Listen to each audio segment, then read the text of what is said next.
Good morning and welcome to the Nobody Asked Me Guys show. I'm your host, Melvin Lars. Guys, we have an entrepreneur and we're going to talk about leadership. We're going to talk about entrepreneurship. We're going to talk about it from a woman's perspective. And we're just going to cover a litany of things. But let me tell you a little bit about Miss Viola Manuel. Now, Miss Manuel is an accomplished senior executive in both strategy and implementation. Viola Manuel has sat on numerous boards and been nominated for multiple awards. Now, Viola is adept at understanding the mechanisms for provoking economic growth, creating strong national and international networks, understanding public policy and participation processes, especially at the community level, high level project management, engaging the media and civil society, advocacy, innovation, corporate governance, organizational sustainability, and driving the Pan African growth agenda. Pretty interesting what you say. Well, listen, I have more for you. Viola has been nominated and placed for several awards, including IT Personality of the Year, Boss of the Year, Influential Women Award. I'm sorry, SA's Most Influential Women in Business and Government. Twice nominated, guys, and was shortlisted for the Woman of the Year award. She also has been instrumental in several initiatives, including the ICT Census of the Western Cape, Women in IT, Youth in IT, VIP Graduate Club, and several SMME. And she'll tell us what that is, Enterprises Development Projects. There's more. Viola was CEO of the Cape Chamber of Commerce and Industry, Executive Director of the Cape IT Initiative, member of the Western Cape Premier's Council of Skill, to mention a few. And guys, it really is just a few. But guess what? There is more. She has written strategy and implementation documentation for the sports industry, specifically rugby, cricket, and the IC sector. Viola serves as a non-executive at National Sea Rescue Institute, deputy chair of the Cape Town Stadium, and heads specialist committees on these boards. She has two entrepreneurial ventures, G&V, Retail, and Afro Wellness. Viola holds an MBA from Harriet Watt University from Scotland, HDIP Ed UCT, and a BA UCT, and is looking forward to completing her DBA.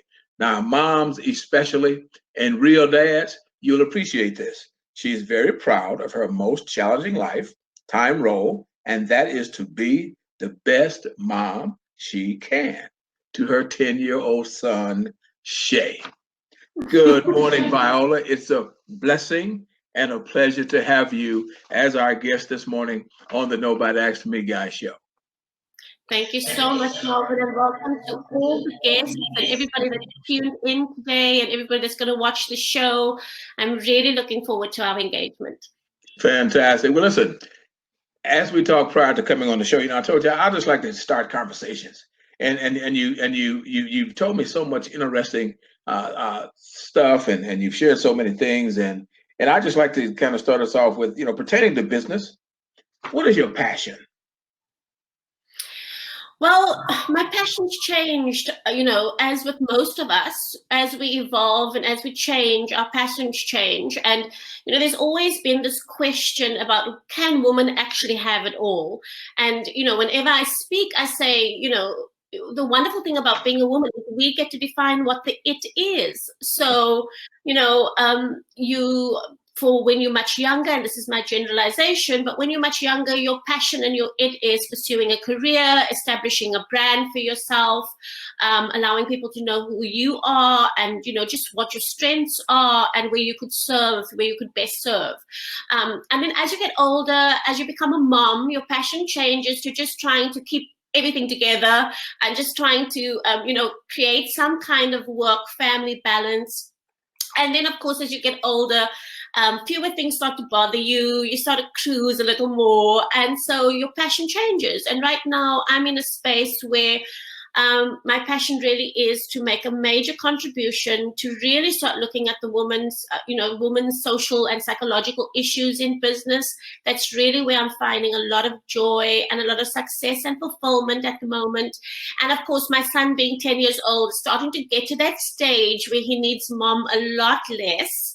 And you really have to start getting very excited whenever they still come and give you a hug and a kiss. And Shay's great. He just thinks his mom's the best thing next to sliced bread, and that's fantastic for me. But so yeah, my passion right now is just being a great mom, and of course serving in a strategic capacity. So I'm really enjoying my board positions at the moment. I feel that I'm making a major contribution and I'm adding value there. And I really feel that right now my passion right now is just to really start looking at the things that affect women. We need a lot of ambassadors in that space, because in South Africa, we focus very strongly on the race agenda and the race discussion. But I think in that discussion, women have been left behind. And so it's really something that I'm passionately striving to start to influence, and at least starting to make a change. Wow, fantastic. And the reason you see me glancing up, I'm looking at my monitors here and I'm seeing these thumbs up going up for you in the hearts, and that's a definite plus. So we love that. But this is a perfect segue to, a lot of times we talk about business and we talk about entrepreneurship, and we seem to marry them sometimes, and we seem to separate them. Can you share with us, as your professional thoughts, is there a separation of the two? Are there entrepreneurs and business persons, or are they both one and the same, in your opinion? Okay, so just to clarify one thing, one of the sort of South African acronyms is SMME. So we speak about small, medium, and micro enterprises. Okay. And that's really an area I focused on quite strongly when I was the CEO of the Chamber of Commerce, because our government in South Africa has written up a lot of policy as it pertains to small, medium, micro enterprises. A lot of our Black economic empowerment policies and legislation is written to positively influence that sector. Government are also very clear on the fact that that's really where jobs are created, and I fully agree with that sentiment. What I question is their assumption that people start small businesses to create jobs. We don't. We start small businesses for different reasons, but one of the great job creation engines is the SMME sector. So with us right now, I firmly believe that you get different categories of small business. You get a business, like a small business owner. That's somebody that runs a little shop on the corner that sells bread and milk. And then you have a self-employed person, like an artisan, a plumber or a mechanic. They would be self-employed that's my definition. And then of course you get an entrepreneur. And I think entrepreneurs are people who are risk takers, who are people who come up with innovative product, or might be innovative in their business model. So it might not just be technological innovation, it could be business model innovation as well. But I do believe that, a lot of people talk about themselves being entrepreneurial, which is a characteristics where they would take a lot of risks, and they are able to bite the bullet, on those months when there isn't income, on the months when you're going through R&D and development and you're establishing yourself. And I don't necessarily think that every person who has a small business is an entrepreneur. I believe entrepreneurship is a very, very difficult road. It's a very, very, you really have to have a lot of courage, and you have to have a lot of faith in yourself to be an entrepreneur. So those are my thoughts on the subject. Wow, that's very interesting, because as the reason I asked that question, and you've explained it extremely well, is that there seems to be so much, if I say confusion, that may be the wrong thing, but misunderstanding as to entrepreneurship and business. And I get a lot of discussion on that sometimes. Now, but as you shared, do you mind if I just add please. One last thing to that discussion.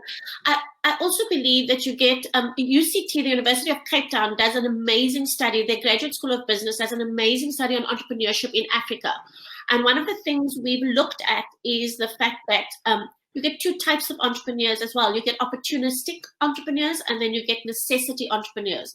Now, many of those necessity entrepreneurs are the ones that I talk about, being business owners or being, the sort of artisan, a mechanic who sets up a little shop outside his in the garage somewhere. And those people are the ones that usually just out of necessity, they have to start their own businesses because they can't find formal employment. But then you get the opportunistic entrepreneur, and those are usually people that are highly educated, have some kind of post-degree qualification, and those are the individuals that see a need in the market and then develop a product for that need. So, I just want to, even with that whole entrepreneurship discussion, I think that it's very important to differentiate between, are you an opportunistic entrepreneur or are you a necessity entrepreneur? Because then your requirements for success are going to be very, very different. It's very well laid out, because many times, again, we don't address issues in their specificity. We just kind of give everything a generic glow. And wow, so that's great. Now, we are talking about entrepreneurship and business and that kind of thing. And I know that like your show Cappuccino highlights with women, etc. And that's, I love talking about human beings. Obviously, we all understand our gender differences, but too many times, just in my humble opinion, is that we, especially the male population, and I'm happy to say that I am part of the male population. However, sometimes men have a tendency to forget that people are geniuses and strong and have ideas and ideals and things they want to move forward. So I say that to preference my question here. Now, are your male colleagues all in as far as women being involved as business people, entrepreneurs, or do you find a lot of them on the fringes? And I'm not asking for, specific names, anything like that, just generically. I think that, okay, so let me tell you what my experience has been. My experience has really been that men have done their best to be supportive of the woman, and a lot of men have been incredibly supportive of my journey, my career, right from my dad to my son, to just people that I care about, have been very supportive of my career. And having said that, I think they are as supportive as they can be from their perspective of things. But again, if you haven't been in someone's shoes, it's very difficult to truly understand some of the challenges they have. So let me give you an example. When I sit on a board and I'm the only female there, whether people recognize it or not, I am representing my gender on that board. I am representing my cultural preference. I'm representing my everything that's unique to me. And so, having said that, you sit down, and I always talk about the power of three. Just when you talk about a board of about like 7 or 8 people, until you have at least 3 women in this instance on that board, you will not feel the influence of that woman. And I'll give you another example. So if a board sit down and they say, we're going to have a special board meeting on a Friday afternoon at 4:30, most of the men just have to pick up the phone and phone their significant others and say, look, I'm going to be late. For a woman, it's a completely different scenario. You've got to make at least 4 or 5 calls, especially in our patriarchal society. And South Africa is a patriarchal society. We've got to check on the kids, we've got to check on the food, we've got to check on our parents, we've got to check on everybody and make sure that 4:30 to 6:30 stint can actually happen. Now, if there are 3 of us on the board and 3 of us are saying, I'm sorry, guys, we can't make 4:30 on a Friday afternoon, there's no quorum, and therefore that meeting can't take place. But if there's only one of you having to say, I can't make that meeting for 4:30 on a Friday afternoon due to my responsibilities, that meeting goes ahead because there's still a quorum. So those are some of the things that I don't think men necessarily think about when they recognize that there are women on the board. I do, however, find that a lot of men are starting to recognize that they have to make accommodation and make, sort of start looking at things and being a lot more sensitive. So I don't think they're a bunch of insensitive buffoons. My experience has been that men are willing to come alongside, and therefore the Cappuccino Club conversations are so important for men to watch, because it gives men insight into what it is that women are saying some of their challenges are. And I think if you want to be a responsible colleague, if you want to be a responsible employer, you really do need to start attending some of these Women's Day events where I constantly feel like I'm speaking to the choir. Inquire, say, I'd really like to go to the next Women's Day event as a man so that I can start to understand what some of the challenges are. I mean, not only will you have the appreciation of all the women listening to you and, standing ovation, it will also help you just to have more insight into what is it that these women do experience. What is it that we as women need from our workplace? What is it that we as women need from our homes to continue to do the amazing stuff that we do? Amazing is the correct word to use, because listen, Maya Angelou's poem, A Phenomenal Woman, was right on point. And please allow me to say on record that as a man, I don't know any human entity, if you will, that God decided to bring on his earth. Because yeah. Wow, it's when I'm working with young men, I do a lot of stuff sometimes on domestic violence and things of that nature. And as you share that, I ask a very simple question. What do you think the world would be like without women?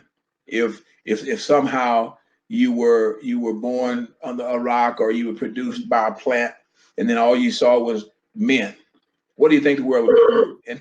And I'm telling you, oh no, man, that would be it would be very entertaining. Yeah. Because it's just, I'm going to say this again, and I want to be on record. I mean, I know that there are some men who are just amazingly supportive. Yeah. I mean, I've got people in my life right now that are just so supportive. It humbles me, and I am so eternally grateful to them. When you speak about the virtuous woman from Proverbs, it also speaks about the fact that she has this man next to her who supports her. And so, when I imagine a world full of men, there's lots of ego. And again, these are my generalizations. There's lots of ego. There's lots of talking and very little doing. And so on. So I think it would be an interesting space. I mean, it's a fantastic social study, I guess. But it's certainly not a world I would want to live in. Let me echo that. Certainly not one I want to live in either. And as you said, you want to go on record, and I'm so happy you did that, because I want to go on record with you. Is to say that sadly, there is a lot of quote position. There's a lot of trying to be in charge of other people. There's a lot of condensation and that kind of thing, and among men. And we, quite honestly, without women, there would be no balance, constant wars, which unfortunately we have too many wars now, and the whole craziness. And God forbid, in a respectful manner, we don't want to X-rate anything, in a respectful manner, just the companionship and the understanding and embracing your mind as well as the comforts of companion in a whole nine. So there's so many pluses until and for me, it's not even a source of conversation. I use analogies a lot of times with young men and older guys when it comes to mistreatment and disrespecting women, because many times for some sad reason, there seems not to be a clear understanding of the fact that you don't have carte blanche or anything else to hit a woman, slap a woman, push a woman, speak to her any kind of way, that kind of thing. So, again, I repeat, I think that, obviously God is the supreme being, and wow, without women, we'd all be in trouble on this earth. Yes, we would. But listen, the home I live in would be in trouble. So it's a microcosm of the bigger space. Absolutely. So yeah. Absolutely.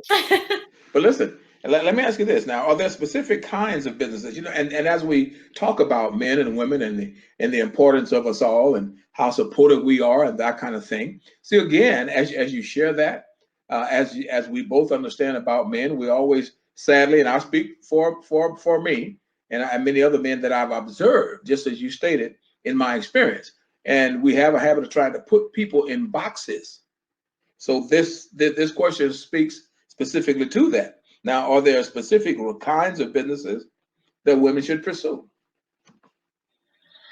I don't really think so, Melvin. I think that's the whole challenge, is to actually break apart that myth that there are certain businesses that women could be in. I don't believe that. I think women, when I think of the contribution women make and the value women add to any business, I can't think of any industry or any sector that won't benefit from having a woman contribute. So I really, I always get concerned. I know that there are certain businesses that women are more comfortable in. There's certain women are more comfortable in certain sectors. But I still believe that, there's a lot of women who are wanting to do different things. And so to see, the first female, pilot, the first female submarine captain, the first female this, the first female that. I was the first female to be appointed as CEO of a Chamber of Commerce in South Africa. Congratulations. And that was weird. That was weird. I mean, never before had a Chamber of Commerce in South Africa had a female CEO. And I applaud the people who had actually appointed me, because it was a very brave thing for them to break that mold and say, you know what, she's competent. Let's allow her to do it. What I'm more excited about is to announce that there are now 4 or 5 ladies in charge of chambers of commerce in South Africa. So I really believe that there are amazing things that women can do. I think women do bring a different perspective, which is something that we must cherish and not shy away from. I do believe that women are incredibly strong and are incredibly I really want to just say brave, in terms of always having to break molds, always having to put themselves out there, always having to deal with the ridicule that comes with being the only woman in that space, being the first woman to do this, being the first woman to do that.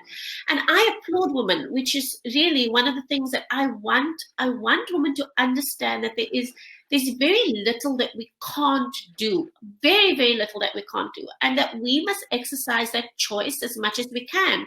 I feel for women who live in societies and in countries and in economies where they're not allowed to play the role that they should be allowed to play. And so, but I know that will change. I know that the forces of economics and the way the world is changing, it's going to change. Women are going to be given more and more opportunity. And I honestly believe the world is going to be a better place for that. Wow. And may I echo you in saying that I feel that way as well. Genius is not something that anyone have a monopoly on. May I say that? And I'm happy to hear that. I said the same thing. I am very blessed. I think I am married to a genius. My wife is brilliant, and she keeps my head level, and I see her do so many amazing things. My mother, as a matter of fact, and this is not a commercial. I wish I had known you a couple of years ago. I just finished a book called Mothers and Their Men, an introspective look at mothers rearing sons, and it's written from a mother's perspective. And so, as you share that, the reason I want to mention this quickly, as I said, this is not a commercial, is that men are pretty much our growth is from the women, although we don't want to admit it. Dads try to take credit when sons are successful. However, the mom gets the blame when sons are not successful. So there's a lot to be said about this conversation that we're having. There's a lot to be said. Look, one of the things I in most of my public speaking on is to appeal to moms, to say to moms, raise boys who are not scared of strong, successful women, boys who are confident enough, because I believe that's what it's about. I honestly believe it's about the levels of confidence. If a man is confident about who he is and the contribution he makes and the role that he plays, you will not be threatened by a strong woman. Absolutely. I honestly believe that. So raise confident boys. Raise boys that are going to be confident enough to stand next to a strong woman and deal with it. What saddens me is that I do know that there are a lot of moms who, in psychological terminology, are flying monkeys for their boys. You know, where the boys do silly things, mess up relationships, are just not the kind of men that you can be proud of. And yet moms hover around them like flying monkeys and actually enable that behavior. So you see it all the time. And that's one thing that I want to encourage moms to do. If your son is not acting appropriately, be brave enough to say that. You are not acting appropriately. You're not doing things in a way that makes me proud. And so it's fantastic for me to hear Shay say, you know what, Mama, you're just a strong, independent woman, and he uses those terms all the time, and I feel good about it. And I try my best to surround him with women who are strong and amazing, and are also able to be an example to him about what strength is and what success looks like. And he's also surrounded by very strong men. So there's a nice balance for him. He's blessed that way. He's really blessed in that he's surrounded by great men, he's surrounded by great women, and he sees the balance and he's able to appreciate the balance. And so, yeah, it's a blessing for me to raise him in this context. Fantastic, and this is another conversation that I'm sharing with you right now. That you and I are going to have. I'm going to have to talk to your women too on cappuccino, because, as I said, but that's why I wanted to write that book. All the things that you're talking about right now is because it is very important, because it damages our boys and it damages our men. We have been so misinformed as to the aspect of, in order to be a man, you got to be nasty, you got to be mean, you can't be very well educated, only to a point.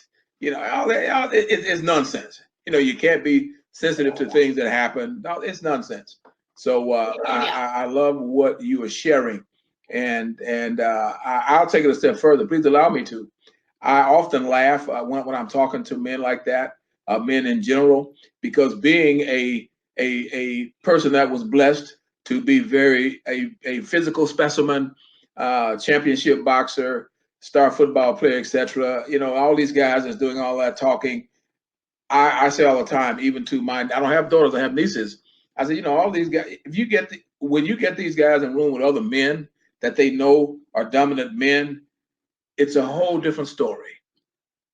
But sadly, that false projection, but anyway, as I said, that's another story. That it'll take me too long to go there. But as you share that is very powerful, and it needs to be said, because men have to understand. I have to say this before we go to the next thing.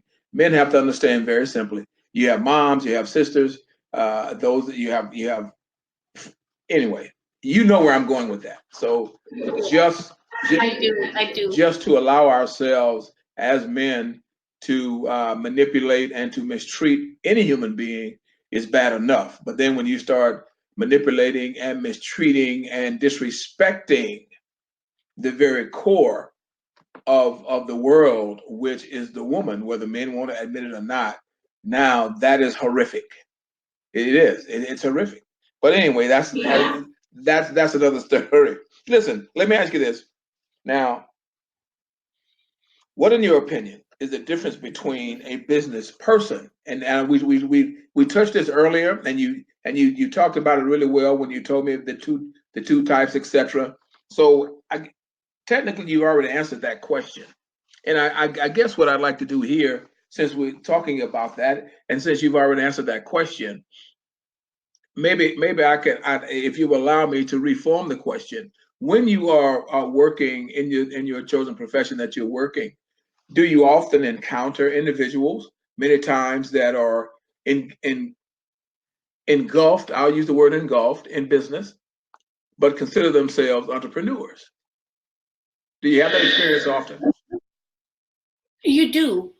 I mean, what's been interesting for me is that I've met lots of people at different stages of development of businesses. So I've met some incredible thinkers, some really bright people who have invented something interesting. And then having to actually have a very difficult conversation with them that says, look, what you've done is amazing. You've created an amazing product. It's going to have a great impact on the market, but you're not the right guy to run that business. You know, you are not CEO material. You know, you are the guy that needs to bring in a CEO. You know, so it starts right there. It starts with people who are just so unsuited for the role of leadership, that you have to have that conversation with them that says, you know, you're not the right person to lead this business. And that's a difficult conversation, because everybody naturally assumes if it's my IP that I'm the right person to run that business, and you're not. Sometimes you're not. And so that's why you put that business under more stress and strain, and there's a greater risk that that business will not succeed because the wrong person's in the leadership space.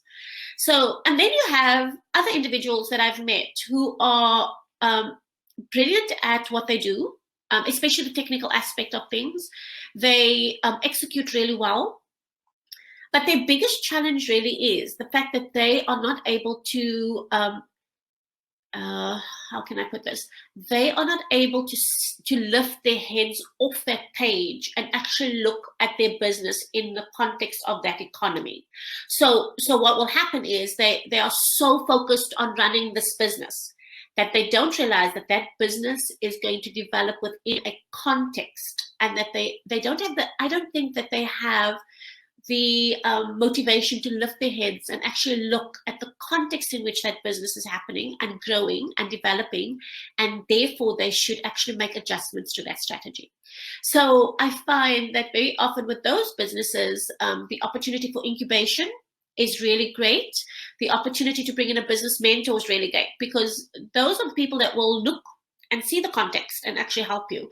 So Melvin, I have just met so many very interesting people at different stages of development of their businesses, and you know, you sit down and you sometimes have these people who are the owners of family businesses that aren't really, you know, it's like they dime a dozen, and these are people that will say they're entrepreneurial, but they're not really. They're running a business. They're a business owner.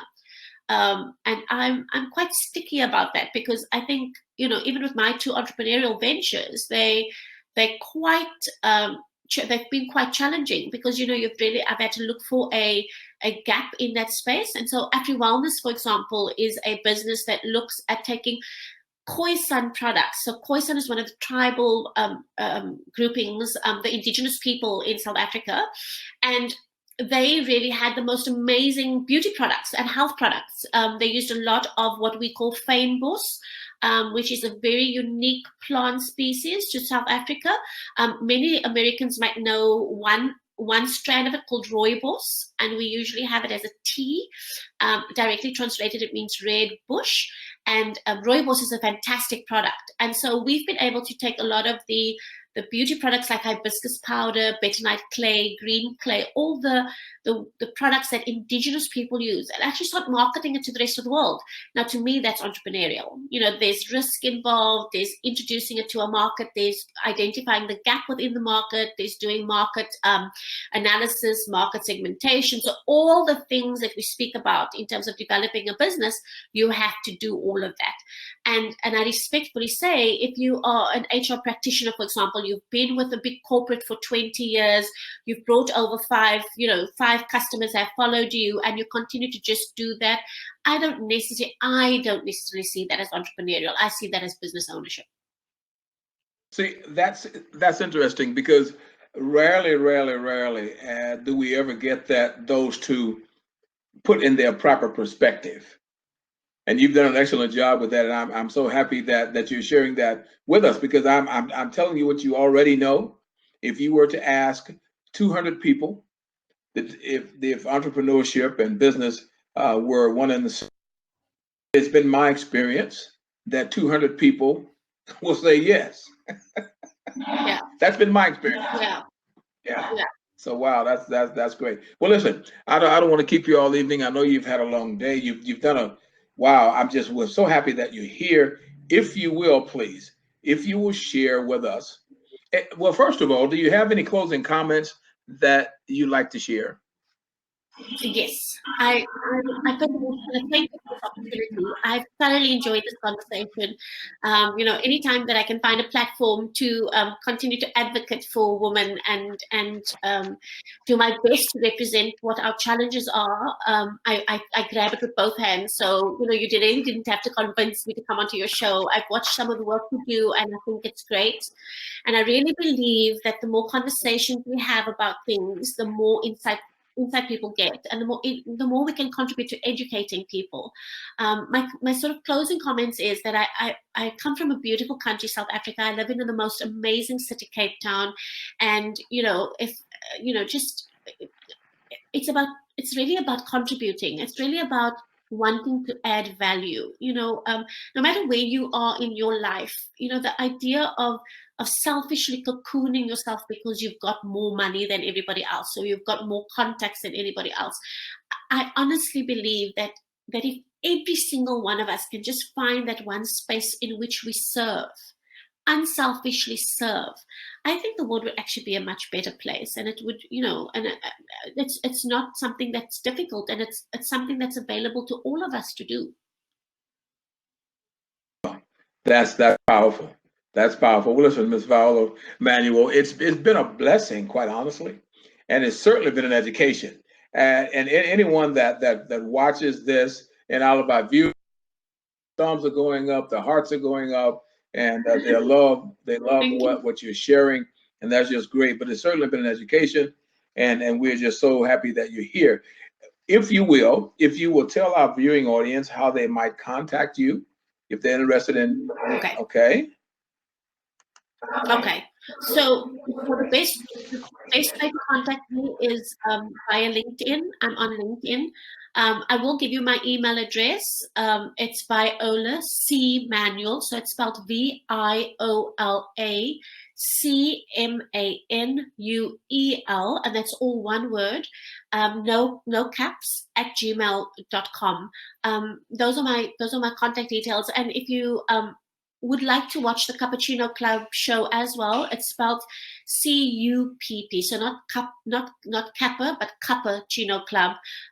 We're on Facebook, we're on LinkedIn. You'll find our videos on YouTube. We'd love to have your comments and insights on that as well. Melvin, thank you so much for this opportunity. God bless you, and God bless the world. It's been a pleasure, and allow me to say to our audience that we certainly appreciate all of you being here, and all of the thumbs up and all of the hearts that you're giving to Viola. We certainly appreciate it, and I'm sure she does as well. Viola, I just want to say that it's been a blast. I'd love to have you back again, further more topics. And the Cappuccino Club, guys, I want to encourage them to watch that, because it's a great show. And I've watched several of them prior to you coming on, and I'm going, okay, this is really good. And so I'm really impressed. But listen, again, audience, we want to thank Ms. Viola Manuel for being here. As you guys know, this is the Nobody Asked Me Guy show. I'm your host, Melvin Lars. And if you go to www.dyingonmyfeet.com, www.dyingonmyfeet.com, you will find all of my social media contacts right there. LinkedIn, Instagram, the whole nine. Also, as we always encourage you each week, go out, you go to Barnes & Nobles, or you can make my contacts, Mothers and Their Smen, an introspective look at mothers rearing their sons. Nothing on the market like it, guys. Talk to me someday, and let's talk about it. So listen, again, we want to thank you so very much for being here. And we also want to thank our audience for being with us. And Miss Manuel, if you will hold, just as we finish, if you hold a second so I can get a mailing address, I'd like to send you a copy of that book as my appreciation. That would be great. Thank you. And thank you for having us.